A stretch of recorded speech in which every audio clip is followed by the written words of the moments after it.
You can introduce yourself and start at the very beginning, what year it was, and how you got into veganism, and then how it unfolded. Okay, so my name is Erla, and I was vegan consistently for 4 years, but vegetarian and kind of in and out playing around with veganism for 7 years total. So it's been like, yeah, it was like a winding road, and now I've been 6 months, just over 6 months, really animal-based diet. And my gut and my skin has changed so much. It's really unbelievable. And I'll get into what I do now later. But so I was in ninth grade, I believe. I can't even think of the year. Maybe it was like 2011. I don't know. Yeah, I was in ninth grade, and I had a couple friends who were vegetarian, and they were gymnasts, very athletic. They were very fit and very lean girls, and I was very fit as well.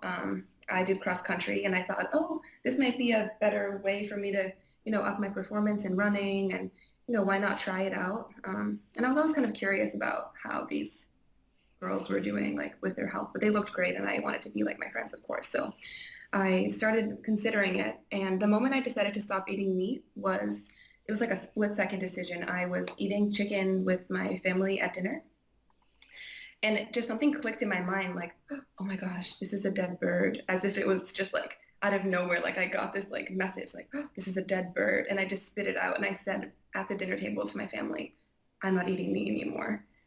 And they were like, okay, like, yeah, you do what you want. My mom's a yoga instructor, and she's very familiar with vegetarianism, and it's something that has always kind of, yeah, she's always accepted it. She's not vegetarian herself. She doesn't eat pork. She doesn't eat dairy, which also made it very easy to be vegan in our household. Um, but yeah, so in that moment, I decided I was going to go vegetarian. So I stopped eating meat, and I started making my own lunch and brought it to school. It was always, just so many carrots, and I would bring whole avocados, and I would make like nice sandwiches. But then after that school year, I was away for the summer, and I was visiting family, and I was kind of bored, so I would just go on YouTube. And just like so many people, they found out about veganism through YouTube. Like YouTube is really like TV. People get paid. Some people get paid, and people just get information, and they just sit down and they just absorb everything as if it's the Bible, which is just crazy. But yeah, so I came across some raw vegan YouTuber, and that was when I kind of found out about veganism. I don't remember who it was. It wasn't Freely or any big name. It was just some girl who was just kind of going into her story and why she was raw vegan and everything like that. And I was reflecting and thinking, oh yeah, I'm vegetarian now, but I'm not eating that clean. Like I was just like standard vegetarian, eating whatever. And I, I ate a lot of yogurt at the time, especially when I was in Iceland visiting my family. Yogurt is very, very big there, and it was one of the best like vegetarian options that I could just snack on all the time. So I consumed a lot of dairy, and occasionally I would have a little bit of salmon with my family if they were cooking it, but I was still just like, oh no, it's a dead fish. Like that's so disgusting. And I kind of tricked myself into thinking that the smell of fish was disgusting. But now it's like such a different perspective now. But yeah, so that summer I started becoming familiar with veganism, and I didn't really commit to it, but I started eating a lot of like raw style dishes while still just having like my regular vegetarian diet. And I was feeling like I was going to just gradually ease into it. So that whole following year, I was vegetarian-ish, mostly vegan. And that progressed through most of high school, just eating that way. And I was always very slim, very lean. I didn't have any problems with my skin at this point. This was like, yeah, a couple years into it of just vegetarianism, not full veganism. And yeah, my skin was fine. In high school, I had very, very long blonde hair. I'm naturally blonde. I don't know if you can see my eyebrows. I dyed my hair dark. Um, but yeah, I had this like gorgeous long blonde hair, which is now all gone. I would um, make banana date smoothie. That was when I had found Freely, the banana girl, of course. Like I can't even say her name. It's just like, yeah, just a traumatic experience knowing of that woman's existence at this point. It's so sad. Um, but yeah, that was, oh my God, I'm just laughing. Okay. Yeah, so I started eating a little bit more high carb, and um, I would go into the city and go to these vegan restaurants and think like, oh my God, this is where I want to be. This is amazing. And then it was time to go to college, and I basically like picked my college for several reasons, but one of the reasons was because I heard that the dining hall had like some of the best vegan options in the country. It was like one of the top three schools for vegans, and I was like, oh, I want to go there. Also, it was close to my partner at the time, and it was close to my family, but that was kind of like a selling point. Like, oh yeah, I'm gonna be able to eat really well. Um, so what I'll mention is I'm just gonna be like really like open about my mental state and just what I've gone through emotionally. I think it's worth it. I don't mind sharing. So I have had a lot of early childhood trauma and a lot of family trauma, and I've always been moved around. I've moved probably, yeah, I haven't even counted how many times I've moved. I was removed from my homeland like really traumatically when I was 6, ripped apart from my true family and just separated from one of my birth parents. And it was a really, really severe experience.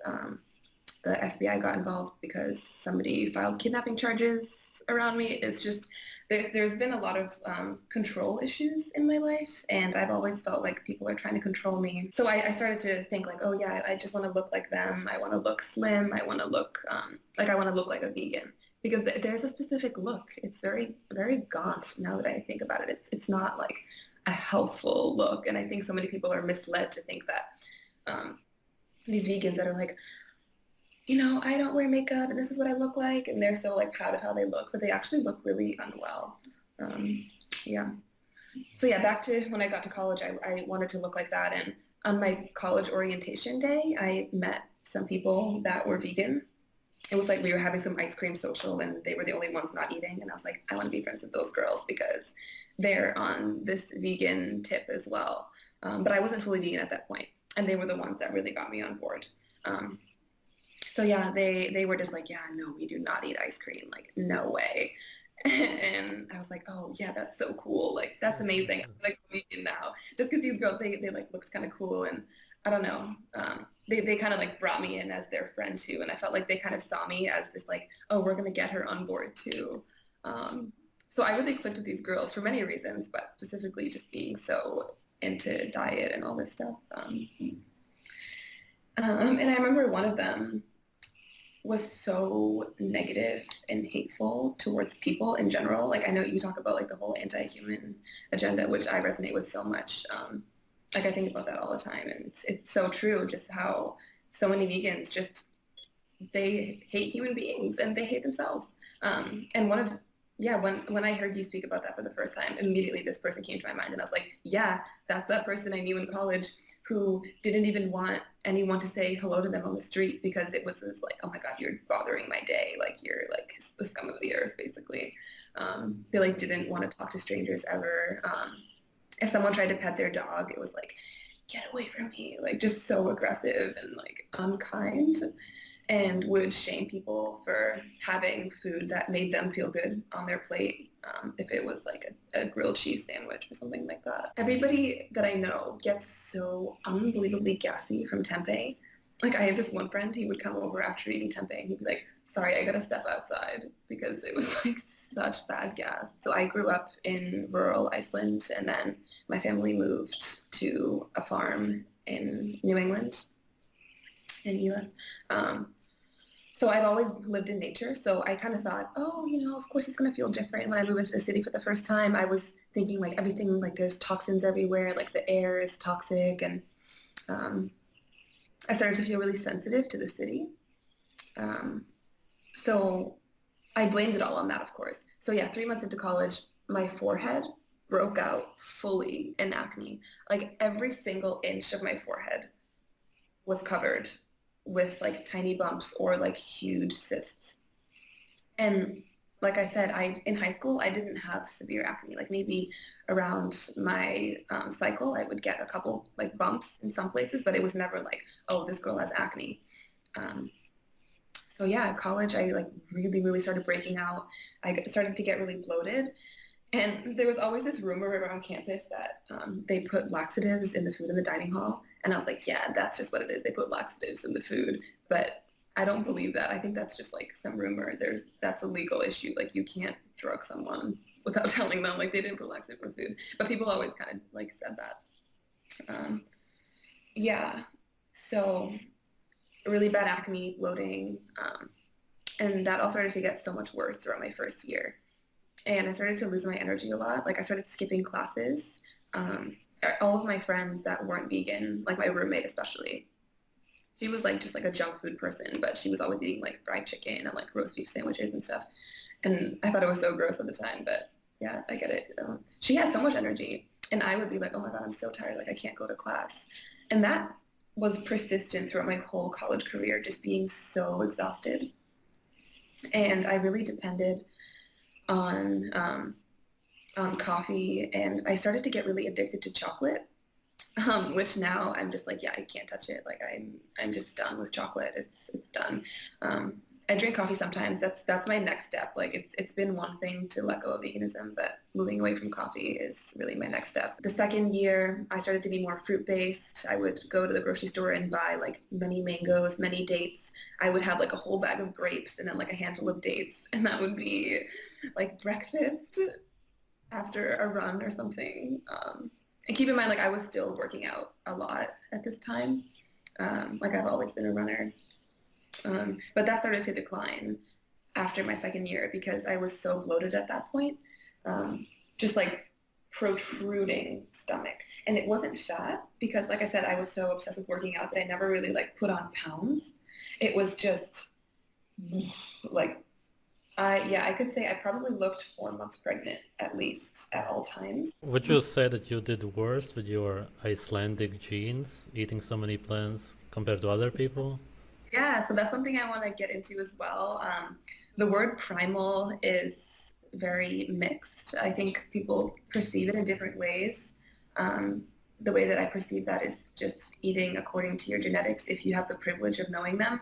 I get that a lot of people are adopted or come from a part of the world where it's not as easy to track down their genetics, but I know I am Icelandic and German and Danish. So my ancestors were never eating tofu or tempeh or rice and pineapple. And for like a consistent like lunch meal for me was like rice and pineapple and a little bit of like peanut butter on toast. Because that's what all the vegan YouTubers were saying is totally fine. And all these vegan doctors are like, oh yeah, just eat starch, just eat carbs, you're gonna be good. And then of course like when they had guacamole at the salad bar, I would like stock up on it and save it for the week so that I could get my avocado in. And I would never, like, I don't touch avocado anymore. I'm like, why? It's such a waste to me to eat an avocado. My ancestors, like, I probably don't know how to synthesize that type of plant fat or any plant fat really. I don't know. Can you think of any like plant fat from that part of the world? There's plant oils mostly. It's Yeah, monounsaturated and polyunsaturated, so there's not even really plant fat. It's mostly yeah, oil. yeah, exactly. And I don't think any of my ancestors cooked with oils even. It was just butter. In the middle of nowhere in Iceland, all you can really eat year round is fish from a river, cows, sheep, pigs, chickens, eggs, butter, and then carrots, potatoes. And those are like the only vegetables really that people would eat there. Maybe herbs if you grew them indoors, onions, and then seaweed. Um, yeah, Would that would you be say that overall you ate a good, vegan, balanced diet? so it went in and out. That's the thing. So yeah, my first year of college, I was just eating like whatever was vegan around me that I could eat. Like I said, I always tried to eat really pure. Even in high school when I was making my lunches, like I said, like I would just bring carrots or avocados or make like a huge raw salad. And I started doing these raw dishes, and I started doing some raw baking as well, like making like cashew, banana, mousse cakes and all this stuff. Like, and just thinking that was like the healthy dessert. Uh, yeah, so I went in and out of being like healthy. My second year of college was definitely the most extreme high carb, but I wasn't eating potato chips or just like junk, you know, I was just eating like whole foods. And then my third year, um, that was when things really changed for me. Before my third year, I was in Iceland for the summer, and I had just gotten out of a rough relationship, and I was really stressed out. And this is so silly, but the person I was dating had really blonde hair like I did. And when we broke things off, I really wanted to separate myself from the relationship. And I was like, I'm going to dye my hair. Like, I don't want to be reminded of this person because we both had this like white hair and I didn't want to look like them anymore. So I just was like, oh, I need to change. So I dyed my hair this like reddish pink color, but it was kind of like being a redhead, but like really, really light, like strawberry blonde. Um, and I, and I swear after I dyed it, it wasn't that my hair fell out when I was dyeing it. It wasn't that the hair dye, it was like a natural henna. It would have strengthened my hair if anything. When I dyed my hair, I noticed immediately how brittle it was and how sensitive I had made my hair, literally just from seeing it go from one color to the other, just seeing how thin it had become. I just had this mindset of like, oh yeah, if it's natural, meaning it comes from nature, that means it's healthy for me. But at that point, I didn't understand that bananas, where they are now, aren't natural. I didn't understand that eating maca powder and cacao and spirulina and kelp noodles and all these superfoods that I was really starting to get into weren't natural to me. Maybe they were natural to somebody in the rainforest hundreds of years ago, but it's not something that is natural to me. So I think I was very misled by this person. If he's watching this video, like, yeah, I don't know, you shouldn't have told me that. It's very dangerous to tell someone like, oh yeah, just eat like natural, because people will perceive that in different ways. And he was really big into charcoal. He had this Norwegian charcoal powder that he would make tonics out of, and we would drink that. And looking into charcoal, it actually is really dangerous to take in excess. I don't know if you've like read much about charcoal, but it actually depletes you of nutrients. So if you're going to take charcoal, it needs to be on an empty stomach, preferably well fasted, so that you're not interfering with the metabolic state of your food, because it pulls out toxins, but it also pulls out nutrients. And it's actually what people use in hospitals to save people from drug overdoses. So yeah, so I was doing a lot of charcoal, which I think pulled out a lot of the nutrients in my body, which definitely did damage. But yeah, so that summer I was eating a lot of like superfood type things with this person. And then I came back from Iceland that fall to go back to school. And I noticed how much hair I had lost. Yeah, like I said, I had really, really long blonde hair, and I'll just show you my hair now. It's growing back, but this is like all I have. Like you can, like, it's basically like see-through. It's so unfortunate. And I had to dye it dark because I just felt like I looked so unwell with that color and how thin it was. And I have healthy hair coming in now. I have highlights right here. I tried dyeing it purple, but it failed.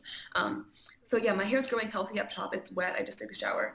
But from here down, this is where like the orange and blonde is, and it's just like totally dead, because that's what my hair was when it was growing. And it wasn't the hair dye. It was like, it wasn't the orange hair dye.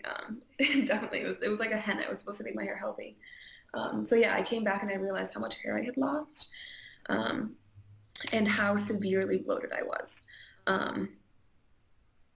That whole summer, I didn't want to wear a bathing suit because I felt like I looked pregnant. I was going to all these hot springs in Iceland and feeling like, oh, I'm going to enjoy this so much, but I just felt like I was hanging out with this guy, and I felt like people were going to think like we were having a baby or something. Like I genuinely thought like I looked like I was having a child. But I mean, I definitely wasn't. Like I always had my period. A lot of vegans lose their period. I always had mine just fine. So I can't speak for that. But I genuinely was like, wow, I look like I'm with child. So that fall, it just got so much worse. And up until that point, I was still pretty active. But at that point, my bloating was so severe and my gut issues were so bad, just gassy pain to the point where if I felt like I pressed on my stomach, it was like, oh, like this, like really tender, like stabbing type of feeling. Um, it was really, really bad. And that, of course, affected my skin too. So my skin was just wretched at this point. Like it wasn't just at my forehead at this point. It was like all up on here. My scarring is mostly gone now, but it was like deep, just like on every inch of my face, just like bad acne. And I got it on my chest too, my back. Yeah, just my skin was just screaming at me, probably from the stress in my body of just overloading it with so many carbohydrates and just my insulin levels constantly spiking, like no stability with my blood sugar at all. So yeah, I got back and I had to stop working out basically that fall because it hurt so much to do any type, like I always like doing like ab exercises and trying to stay toned in this part of my body just because I feel like a lot of our energy comes from our core, and that's something I've always really believed. And I couldn't do any ab workouts. I couldn't do a push-up or a crunch or anything, because I just felt like so much pressure in my stomach area, in my gut. And I always felt like I was full of food, even though I was going to the bathroom like 3 times a day, like really heavily. Little TMI, but yeah, it was just like I thought I was like full of food, but I wasn't at all. Like I was emptying. It was just like air. At this point, I don't even know what it was. I think it was just air and like water weight, perhaps. I have to look into it more. But yeah, I also started running less because I would be running and I would just feel like the weight of the pain in my gut, just like pounding, pounding, pounding every time I was running. And I also had to stop doing yoga. So yeah, I grew up doing yoga and I forgot to mention that, but yeah, that was something that I always did as well. Like in high school, I think part of the reason I was really lean and fit, was because I would do like an hour of like deep stretching or yoga every day. So I had to stop doing that. So yeah, this was like year 3 into full veganism. And that winter, things just started to get really, really rough for me. Skipping classes, my skin just terrible, my energy so unbelievably low, just like, yeah, just could barely function. When our GI system is off, of course, your whole mood is going to be totally unbalanced as well. So my mood was really, really bad, and I wanted to be in solitude. I wanted to have time for myself.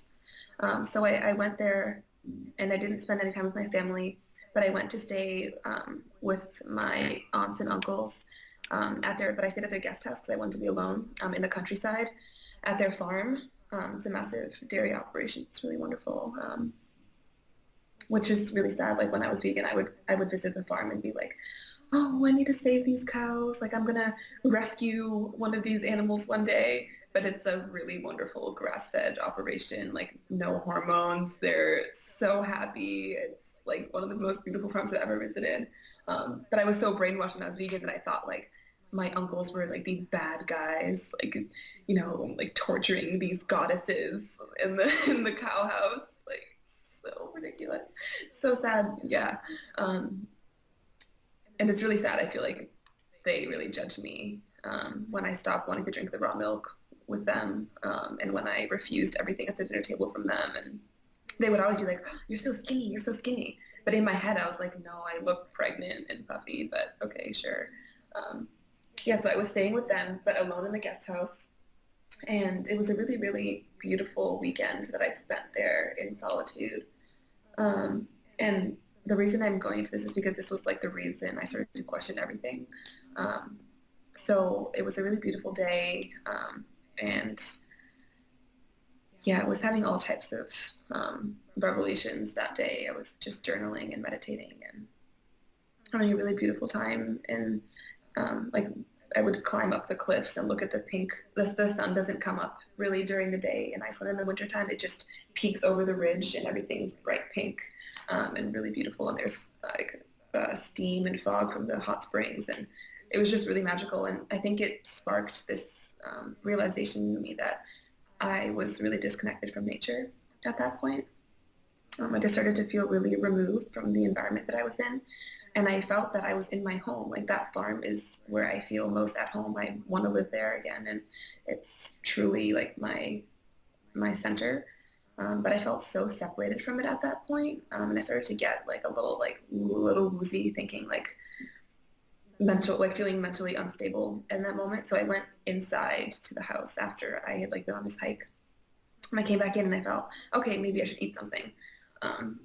So I opened the fridge in the guest house to see what I had for food with me. And I had been there for a couple of days, so I was running kind of low on foods. But I had like tofu, broccoli, some rice that I had made the night before. I think I had like some Brazil nuts, and a couple like snack items like rice cakes and almond butter. And then in the freezer, I had frozen mango. And I thought, okay, like maybe I'll just have some mango before I start cooking my dinner because I just want a little snack and I just need to go like meditate. Just gonna go sit down, relax, and have some mango. And in that moment, something really clicked for me. After having that realization outside and then coming back inside, just feeling like something's really wrong. I looked at the bag of frozen mango and it said product of Chile. And in that moment for me, it was like, wait a second. I'm in the middle of nowhere in Iceland, 3 hours away from any type of like major civilization. And I'm eating a bag of frozen mango from Chile that was probably handpicked by someone who's super underpaid. And it's in plastic packaging. And it had to make its way halfway across the globe.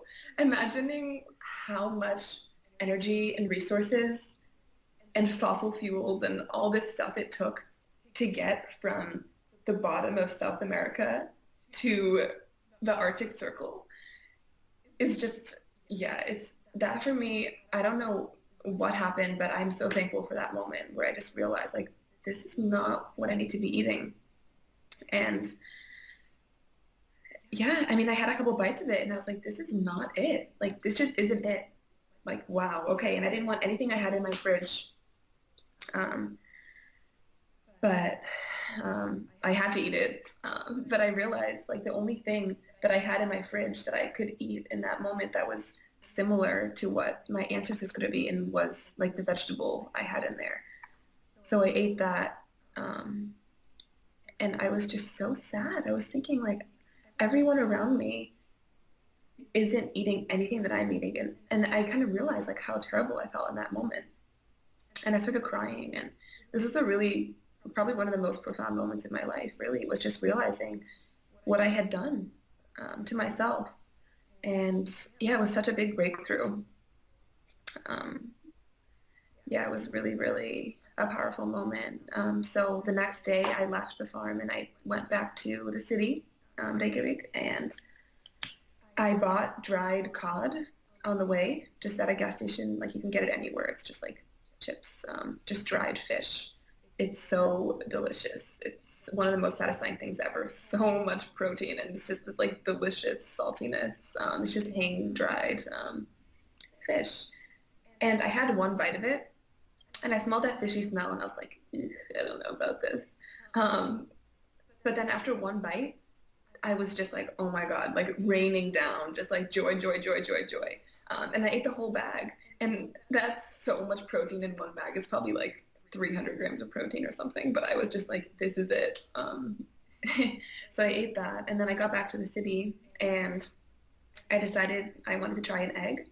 And I was staying with my cousin and she had eggs in the fridge. And I was like, hey, can I have one of your eggs? And she looked at me like, you? An egg? Because I was so like anti-egg, anti-animal products. She's like, yeah, go for it. And I made a hard-boiled egg and I put it on a bed of spinach and just covered it in like hot sauce. And I was like, oh my God, okay, well, I'm trying it. And I forced it down. Like I was not used to the consistency or the texture at all. And I thought it was really disgusting, honestly. But afterward, I felt like I had seen the light of day. It was really a crazy feeling. So yeah, after that point, I gave up veganism. So I thought, okay, this is the sad part is like this wasn't it for me. I went back to it. Um, so dumb. Um, no, I just tell myself it wasn't dumb. It was cute. I'm just trying to be nice to myself. Um, so yeah, so I went back to the US and I went back to school. My semester began again and I started eating just the meat in the dining hall, which of course wasn't the healthiest. It was just meatballs and all types of processed things. Like the meatballs, they have wheat flour in them. And I never was eating gluten. Like I would have toast, those I would be like gluten-free. Because sensitivity runs in my family. I started dating someone who was vegan. I think like 6 months into my like I quit veganism, like I'm over it.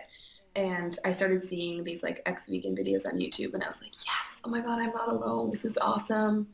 I think the first person I saw go ex-vegan was Nikocado Avocado. Do you know about him? Yeah. He does like huge mukbang videos. Yeah, so he went from like really like healthy, like supposedly vegan to now just like super extreme like junk food mukbangs. But he was the first person that I thought like, oh my gosh, like I can just quit if I want to. Yeah, so I met this person who was vegan and it got really difficult to spend time together and eat the foods that I was eating while they were eating different things. So I thought, okay, veganism can work. And I felt like they kind of talked me into going vegan again. Even though part of me was like, but I had hair loss. I had my skin go crazy, my digestive system just erupting with issues. But I went vegan again. But my incentive this time to keep it up was I was going to get a job at a proper restaurant, like a raw food restaurant, and I was going to eat properly and get everything balanced. And this time I was going to do vegan right. So it was like, I'm going to do it well this time. So I got a job at what people call like the healthiest restaurant in Boston. If anybody here is watching who lives in Boston, you know which place I'm talking about. Started working there, and you eat for free all day there. The rule is like you get one free meal a day, but it's everybody's just snacking all day long, and it's so toxic. Everyone's just grazing all day. It's like you go to the bathroom and like you come back and you just eat like a date with sun butter, and that's like, oh, just a little snack like out of nowhere just because we're supposed to be grazing all day. I don't think so. So yeah, I was eating like properly finally, like huge quinoa, massaged kale, black bean, avocado bowls, and like huge acai bowls, chia seed pudding, overnight oats, banana smoothies, all types of tonics and ginger shots and turmeric shots and cold pressed juice. The one that I drank the most was carrot, ginger, pineapple, lemon, I think. And I was drinking that as if it was like just water, just like loved it so much.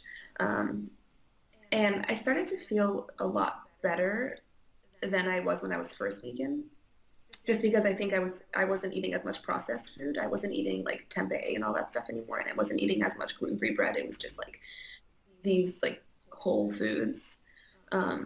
But I was so bloated still. It was just absolutely crazy. Like I would take a break from work and I would go be on the toilet for like 20 minutes, just like, oh my God, like, ow, like this is really bad. Like I would come back from the bathroom and people would be like, is she okay? And also not everybody that I worked with was even vegan in the first place. So they were probably fine because they would go home and maybe have some chicken.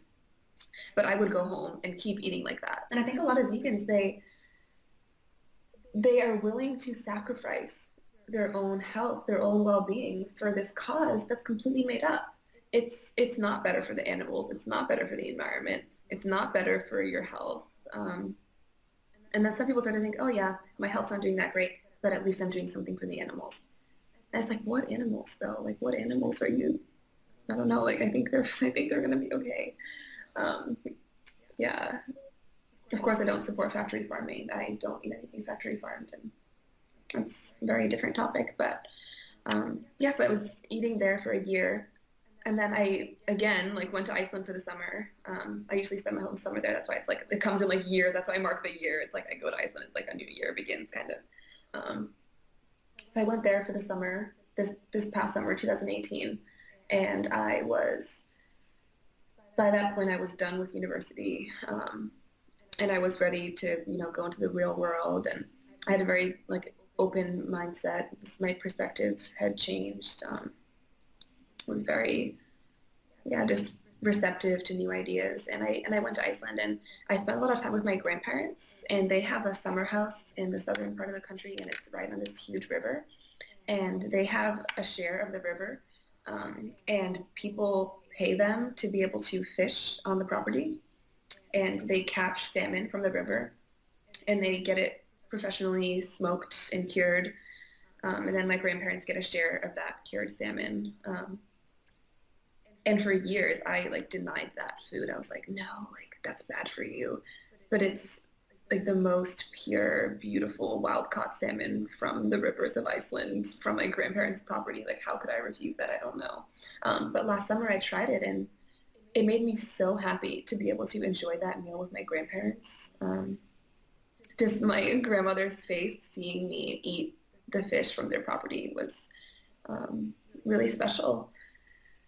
And I was still working at that restaurant, and when I came back, I thought, wow, like eating that salmon, it didn't do anything bad to me. I didn't break out from it. I didn't gain weight from it. If anything, like it just made me feel happy. So I decided to, um, basically quit veganism. I quit my job at that place. Um, and I really didn't have any vegan friends at that point either. They were all starting to question things as well. And then I came across your channel actually, which really helped. So yeah, thank you for hosting people, and because really hearing other people share their perspective and hear what other people have gone through, which is so similar to me, really helped me feel like, okay, I can get through this. This is all just symptoms of sickness. Like this is just me being really sick right now, and I can heal. It's just gonna take some time. So yeah, that was when I quit being vegan, was October 2018. And, Did you use supplements throughout the whole time? yes, I did. I did. You talked So about spirulina, but B12 and all of that. so I ate chia seeds religiously, thinking that it was going to convert to omega-3s in my body, like so many people are misled to believe. The fact that so many people say, oh, chia seeds for omega-3s, that is so crazy. Like they're not actually in there. Your body is maybe, if you're lucky, going to convert some of it, but it's a very small amount, and it's just not realistic to say, oh yeah, you got to get your omega-3s from chia seeds. So yeah, I did a bunch of chia seeds. I took MSM powder to help with the detox symptoms. There's so much that I haven't mentioned because this was such a long time, but yeah, I was so in the whole like detox mindset. So I took MSM because that was supposed to help with hair growth and detox symptoms. I did B12 spray under the tongue. I never got an injection. I actually got a blood test done at one point when I was vegan, just because I wanted to make sure everything was fine. This was maybe like 2 years into it. And yeah, my doctors just said, oh yeah, everything looks great. Yeah, superb. Keep doing what you're doing. And actually, I had a holistic doctor that I went to, and I told her I was vegan, and she goes, oh yeah, it can work. That's great. Yeah, do your thing. Like I've heard it can work. But meanwhile, she was raising pigs in her backyard that she was eating.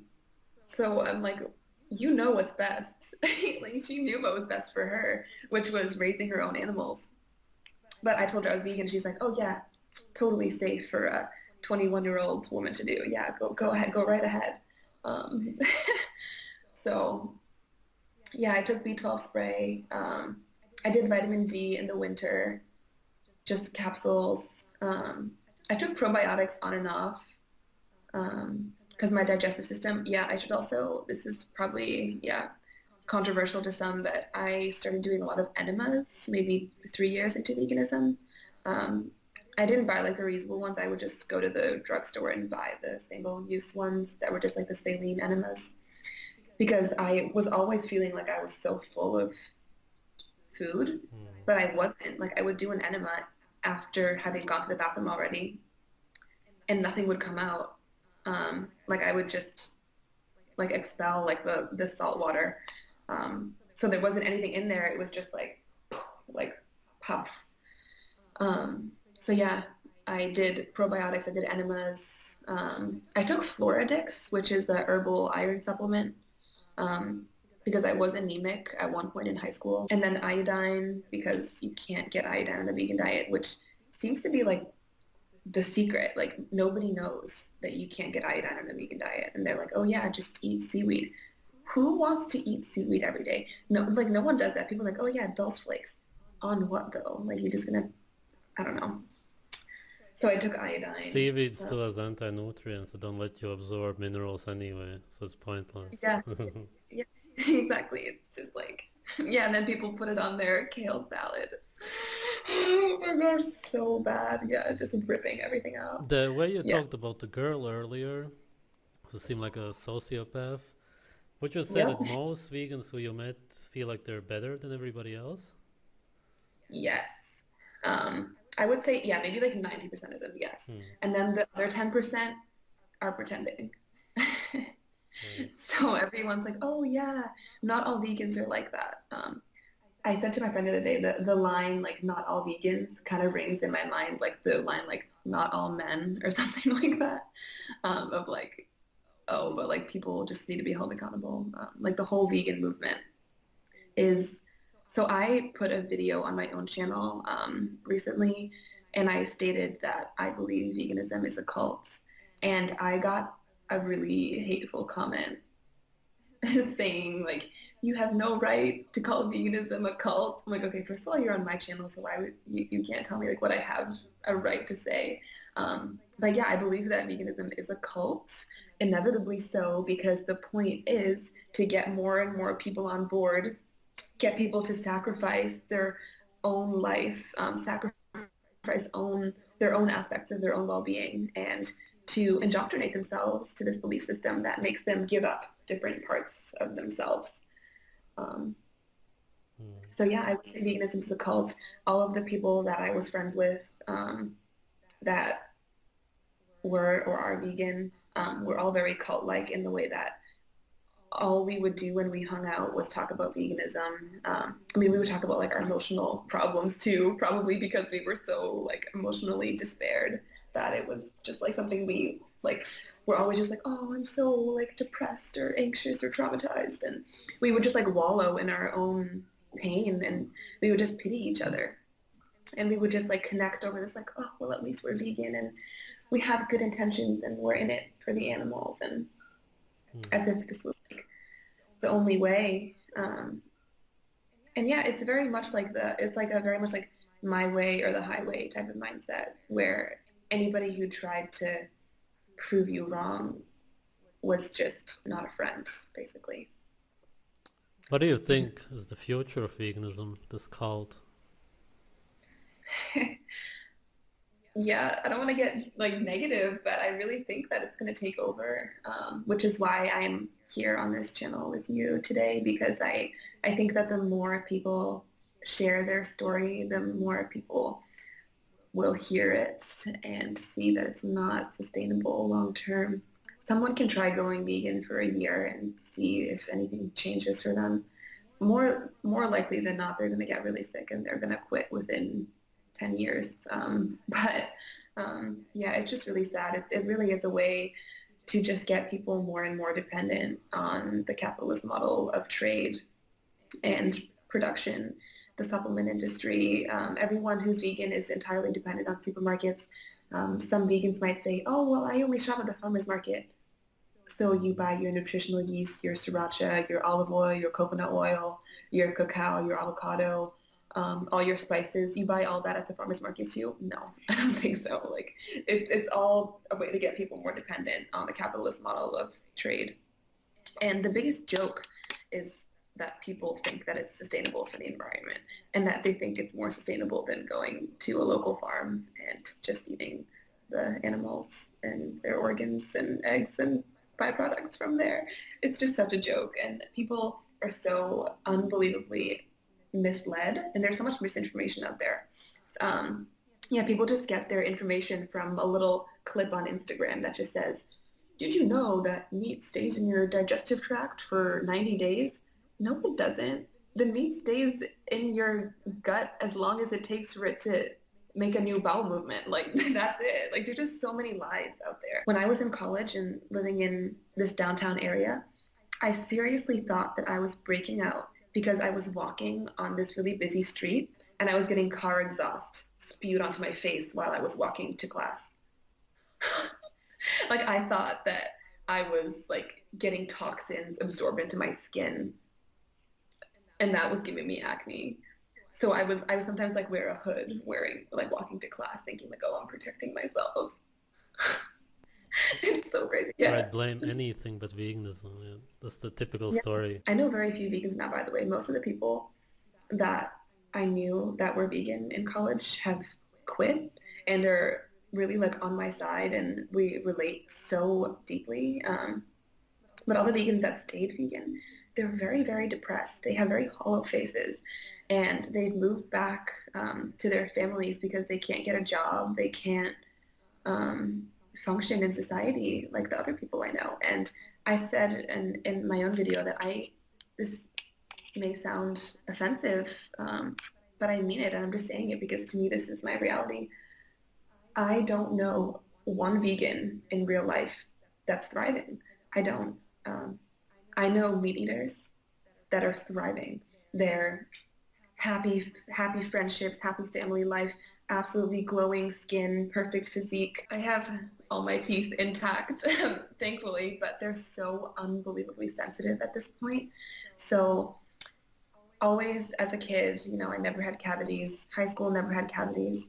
But when I went fully vegan and started doing more high carb diet, which inevitably veganism is a high carb diet no matter how you try to go about it. It's going to be high carb no matter what.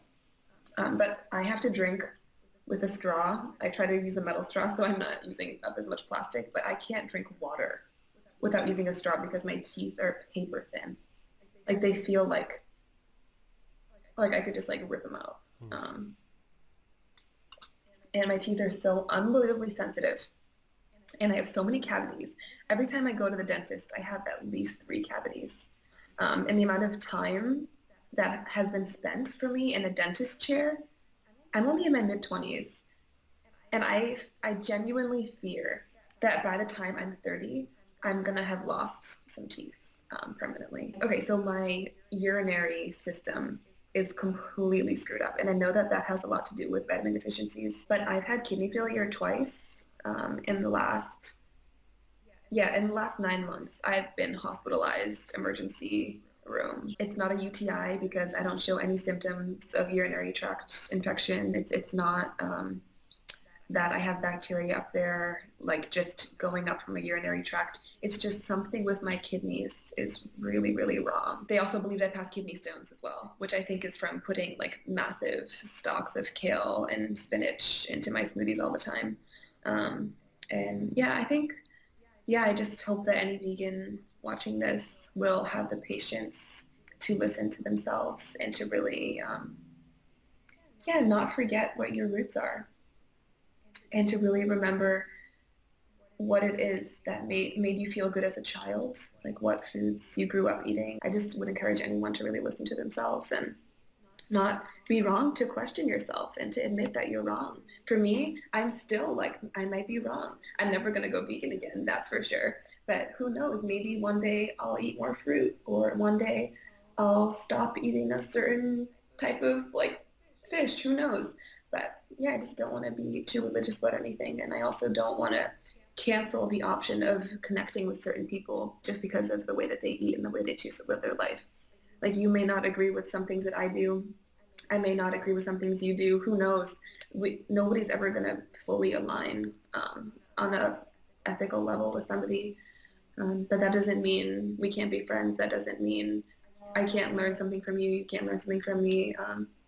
yeah, so I just hope that people will have the patience to listen to themselves and to not tell someone they're wrong until they really, really listen to their heart and understand where they're coming from. All right. Thank you. Yeah, thank you so much.